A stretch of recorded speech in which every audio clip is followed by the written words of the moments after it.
بسم الله الرحمن الرحيم. الحمد لله والصلاة والسلام على رسول الله وعلى آله وصحبه ومن والاه. بندرا بشغل يتد الله سبحانه وتعالى يجول النلاد من محمد صلى الله تعالى عليه وسلم لنغري أيو ترميدا أدين سلسلة غزوة بدر. غزوة بدر ونولد بدري واتر قول ولنلاد الله صلى الله عليه وسلم ɗe o haɓatno e añɓe allah woni hefreɓe. nelaɗo allah sallllahu alayhi wa sallam nde allah neli ɗum ɗo makka ɗo o noddi faade e diine allah quraysh yankoɓe mbimo ko watta wonta ɗo. quraysh yankoɓe mbi ɗum ko wonta ɗo. quraysh yankoɓe goni leñol makko walla hinde makko.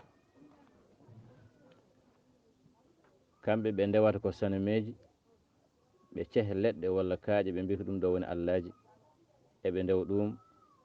nde annabi sallllahu alayhi wa sallam adde maɓɓe ndewe allah gotɗinon ɗum, gonɗinomi min komi nelaɗo allah, ɓe cali ɗum. ɓe kaaɗani ɗon, ɓe ɓittini hen annabi sallllahu alayhi wa sallam, ɓe ɓittini kadi wondiɓe mum, yimɓe seeɗa jaɓoɓe ɗum ɓe, gonɗinoɓe ɗum ɓe, ɓen goni witeɓe sahabaɓe, rewɓe mumen e worɓe mumen. ɓe lorli ɗumen lorlo ɓurtuka, ɓe lorli nelaɗo allah kadi sallllahu alayhi wa sallam lorlo ɓurtuka, ha gueɗe kewɗe mbaɗi hen yaademo to leydi mbitene taif walla nokku mbiteɗo taif, leydi kawiraɓe makko wallinoyade ɓen. ɓen kadi tawi ko kamɓe ɓuuri bonde quraysh yankoɓe ɓe hay. waɗi hen kadi yamirde sahabaɓe mum ɓe yoɓe perɓe jaaha to leydi habasha, fergo adigo e fergo ɗimmo foof, laabi ɗiɗi eɓe jaaha to habasha gam mooliyade toon. annabi sallallahu alayhi wa sallam winoɓe noon saabu lamɗo in toon mo ganduɗa jaɓata hay goto toñe e sara mum. ɗum fof waɗino ɗon leptede sahabaɓe, lorlede ɗumen mbadiji lorlugol ina ɓurti. no wano foof julɓe ɓe dañi dental seeɗa kono ngal hewani, kono caɗele ɗe ɓurti. annabi sallllahu alayhi wa sallam ronki darnude ɗon diine o no hannirta ni. caggal ɗum woni allah subhanahu wa taala yamrimo yo fer. allah yamiri ɗum yo fer. ferde woni ummade nokku yaa e nokku, hoɗoy toon. yo fer o yalta makka o yaha nokku ina wiye madinatul munawwara, wiitene on saaha ko yathrib. yasriba wiyeteno ari e qur'an, ya ahla yathriba la maqama lakum farji'u. yathrib wurgo wiyeteno nde annabi sallllahu alayhi wa sallam feeri yahi toon ngo watti wiyede madinatul munawwara, al madinatul munawwara bi anwarihi sallllahu alayhi wa sallam. saabu nelaɗo sallllahu alayhi wa sallam ko joom annore, so naati e wuuro wurgo e hoore muɗum nurɗata, wurgo e hoore muɗum nurɗata. saabu ina habra e hadith, somi jumani ko anas ibnu malik o wi ala ñalawma ɓurɗo jalbude ɗo madina ɗo ñande annabi sallllahu alayhi wa sallam natatango, kono ala ñalawma ɓurɗo niɓɓidde e madina ɗo ñande annabi sallllahu alayhi wa sallam waynito aduna. o feeri o fayi madinatul munawwara hitande makko adande ɗo madina ɗo, allah yamirani ɗum yo haaɓe. hay sahabaɓe en mbiyatno saaha a woppata kaɓene wajiɓe, saabu saaha foof ɓe nanata sete quraysh woni fedde quraysh yankoɓe ummide ina juloyo, ɓe mbaɗata ko sete mawɗo. sete woni yimɓe juloytoɓe, woni somoytoɓe, won fodde capanɗe nayyi neɗɗo, capanɗe jeegom ha ko ɓuuri ɗum. ɓe mbaɗa lappol eɓe comoyo, ɓe jogoto ko pucci e geeloɗi e ko nandi hen. ɓe mbaɗata e lawol he fodde lewru walla ko ɓuuri ɗum. eyyi gartol ngol kadi ko noon. joni noon sete mabɓe o so ina somoyo hedde Cham, leyɗele Cham en, eɓe mbirto banggueji madina to. wona madina e hoore mum noon ɓe ndewta hen, kono eɓe ndew nokkuji ɓattiɗi madina en, wayno badre en e nokkuji baɗi noon. saaha foof sahabaɓe ɓe mbi annabi sallllahu alayhi wa sallam yo annabi woppu ɗumen ɓe kaɓoy e ɓe paali yo sete Quraysh o walla gila makka eɓe tuuye habde e heefereɓe kono annabi sallallahu alayhi wa sallam wiyaɓe ala mi heɓani taw yamirore nde o arno ha madina noon Allah yamiri ɗum hanti yo habto heefereɓe yo habto heefereɓe nde tawno habtade ina dagui woni ko dagaki ko toñde kono sa toñama joftoɗa ina dagui ɗum wonno noon sababu gol wali annabi sallllahu alayhi wa sallam e heefereɓe hay sa toñama joftoɗa ene dagui so jawdi ma heɓtama joftiɗa keptoɗa jawdi keptunoɗo jawdi ma o ene dagui annabi sallllahu alayhi wa sallam nde bammum tokoso wara woni Hamzat ibne Abdulmuttalib e wolde Uhud o wara warango kadi hantoringo woni musgo bongo annabi sallallahu alayhi wa sallam ɗum muusi ɗum ha o wi mami yofto e Quraysh yankoɓe te mi musno joftugol ngol hami musno e 90 e mabɓe kanko o warna ko goto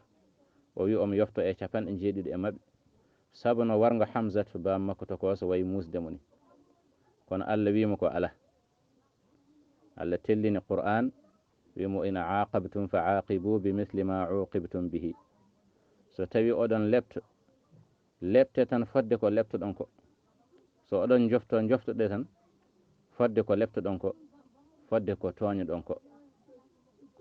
ko kono yoftade ha ɓurtina noon ala ɗum yamiraka Allah wimo noon o wima kadi wala in sabartum lahwa khayrun lissabirin so on muñi ni ɓuuri moƴƴude ay hay an toñaɗo aɗa jogui droit yoftade kono sa muñi a muñiri Allah ɓuuri hay moƴƴude nde o woni Madina noon saa fo sahabaɓe en jiiɗa haɓede annabi wiyaɓe ala ha Allah yamiri ɗum noon yo habtu Allah yamiri ɗum yo habtu ɗum waɗi e hitande e ɗimmire fergo nde o ari Madina ha won duuɓi ɗiɗi ko nden ghazwatu badrin waɗi ko idi ghazwatu badr noon golwole seeɗa mbaɗino ɓe kewani hedde tati hedde golwole tati walla nayyi mbaɗino ko idi e ghazwatu badr ko wiite kadi sariya waɗino sariya woni ko annabi sallallahu alayhi wa sallam wiyata ɓeɗo sahabaɓe tan jeehe kaɓoyɗe nokku naggam taw kañum yahani ɗum wiyete sariya so o neeli neɗɗo goto tan wonde sete ɓe jeehi ɗum wiyete sariya so kanko annabi sallallahu alayhi wa sallam noon o dadima o yaadi e sahabaɓe ɗum wiyete wolde ɗum wiyete ghazwatu joni noon ghazwatu abwa waɗino ghazwatu buwat waɗino ghazwatu kadi badrun ula badru gadan on waɗino ghazwatu badru gadan kono on annabi sallallahu alayhi wa sallam yaha tan kono haɓaka o heɓani ɓe o haɓatnoɓe ɓe o abbinoɓe ghazwatu badri noon mawɗo o on woni mo gonɗen e mum o on wiyete ghazwatu badrinil kubra on woni kadi ghazwatu mo ganduɗa lolluɗo o ha so haalama ghazwatu badri tan haqqillaji foof ina gandi badri on noon wanno koye hono oɗo ñalawma 17 korka 17 korka sahabaɓe ina koori yoga hen ina koori yoga hen Allah newni ɗumen taƴƴe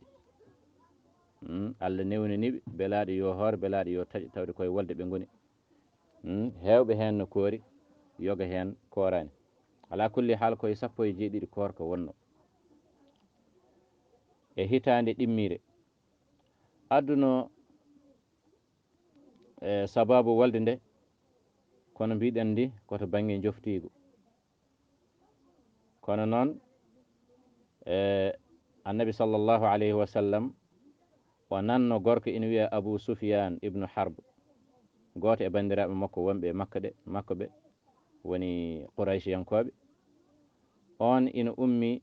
Sham ina somoyino ina faati makka ina ummi Sham ina somoyino ina faati to leydi makka omo wonde sete noon mbo woni do hedde 4 neɗɗo walla 3 ene riwayuji ɗi kabriwe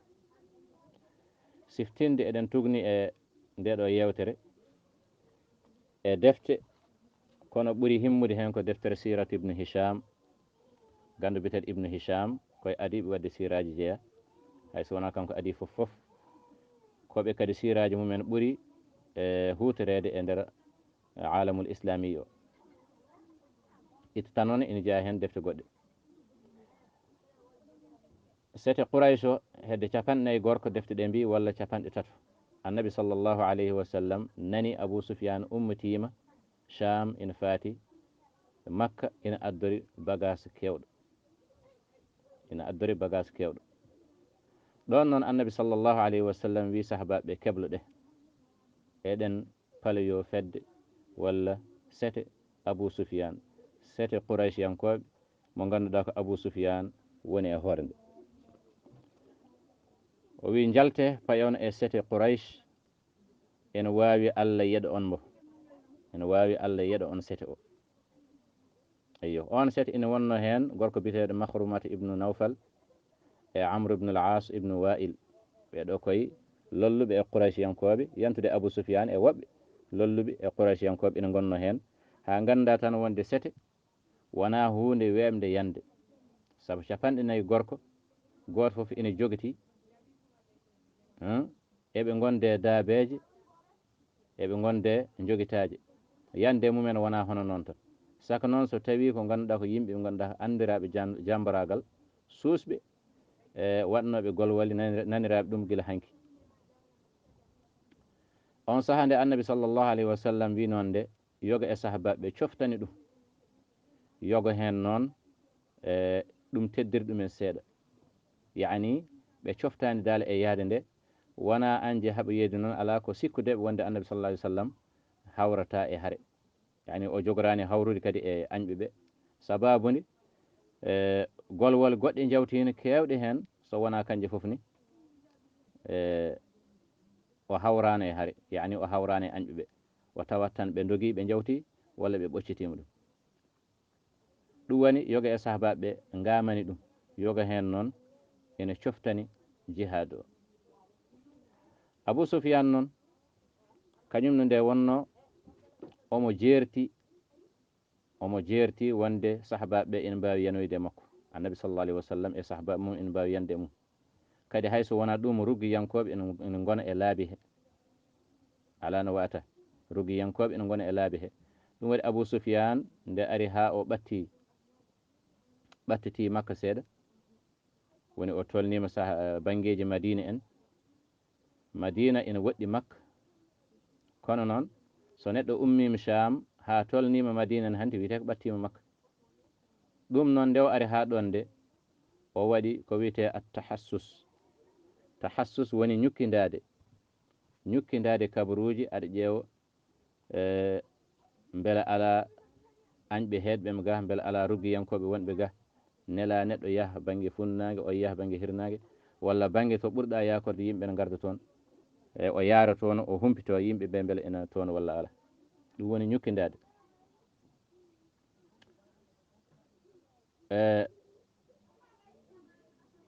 Abou Soufiane mbiɗen o wone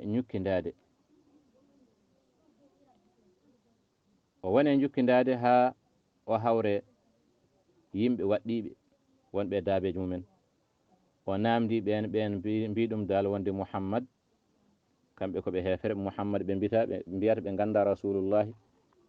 ɓe mbita ya rasulallahi ɓe mbiyata ko Mouhammad hayso ɓe noddi ɗum ko ya Mouhammad ɓe mbiyata ɗum noon koko haɗa Allah subhanahu wa ta'ala o wi la taj'alu du'a ar-rasuli baynakum ka du'a'i ba'dikum ba'da oto noddire Mouhammad no noddirton oto noddire nelaɗo Allah no noddirton goto e moɗon ni oto mbiye Mouhammad Ahmad oto mbiye noon no mbirta Paté e Demba ni wi ya rasulallah ya nabiyallah e ko nandi hen saabu Allah subhanahu wa ta'ala ko noon o noddiri ɗum e nder Qur'an ya ayyuha rasul ya ayyuha nabi eyyo nde o wi Mouhammad foof tawata ko wona noddago wona omo nodda ɗum tawata ko omo haala inde Mouhammad tan inde nde joole hen ɗum ne o sindata hen ko ina tindina wonde ko nelaɗo Mouhammad are deftere nde ko laabi nayyi ɗi foof ina cinnodiri eko ina tindina wonde ko nelaɗo wa ma Mouhammadun illa rasulun surat Ali Imran ma kana Mouhammadun aba ahadin min rijalikum o fawi hen walakin rasulallahi wa amanu bima nuzzila ala Muhammadin to surat Muhammad o wi ko wa amanu ɓe gonɗin bima nuzzila ay ko jippina ala Muhammadin e mouhammad. wadde ɗo kadi mouhammad sinnodiri eko in tindini wonde ko nelaɗo. watti ɗum nayyi ko ɗo wima ɗo ahmad suratu saf min badi yasmuhu ahmad wa mubashiran bi rasulin, ay bi rasulin ene tindini wonde ko nelaɗo. so wona ɗum Allah yamirani yo neɗɗo yo julɗo noddir annabi sallllahu alayhi wa sallam indi muɗum gaddete. ɓen mbi Abou Soufiane wonde Mouhammad kay o yalti Madina omo wonde sahabaɓe mum ala ko ummaniɓe sowona sete mon o. ɗon noon Abou Soufiane andi ko jertino ko ɗum waɗi o neli gorko ina wiye Damdam ibnu Amr al-Ghifari. Damdam ibnu Amr al-Ghifari o neli ɗum to Makka ngam o habre Quraysh yankoɓe wonde annabi sallllahu alayhi wa sallam falimoɓe e lawol he o suwa heɓdeɓe kono ko paliɗoɓe ene wawi ɓe janodira te soɓe janodiri moƴƴata e mabɓe. jawdi ndi goho ɓe mbasat ɗum hay wonnoɓe e jawdi ɓe kay soɓe mbaraka ɓe dahete ɓe mbaɗe prisonnier ji. ɗon e ɗon kanko Damdam o hucci Makka ngam haalnoyde ɓen. an musidɗo tedduɗo ƴewatnoɗo yewtere men Ghazwatul Badr ɗo e Djeri TV télévision aynaɓe. si woni no welma waɗ feere mbaɗa abonné ñoƴƴa cloche de notification mbaɗa partage lien o mbaɗa commentaire ko ɗin abonné ji okkat men doole ko ɗin abonné ji okkat men cuusal. ɗum noon wannanno men ɗum ceerno men ceerno Harouna Sow. ɗum noon bandiraɓe tedduɓe deuxiéme épisode o ɓoyta nder Djeri TV télévision aynaɓe. ɗum noon ha yeeso ko lawol.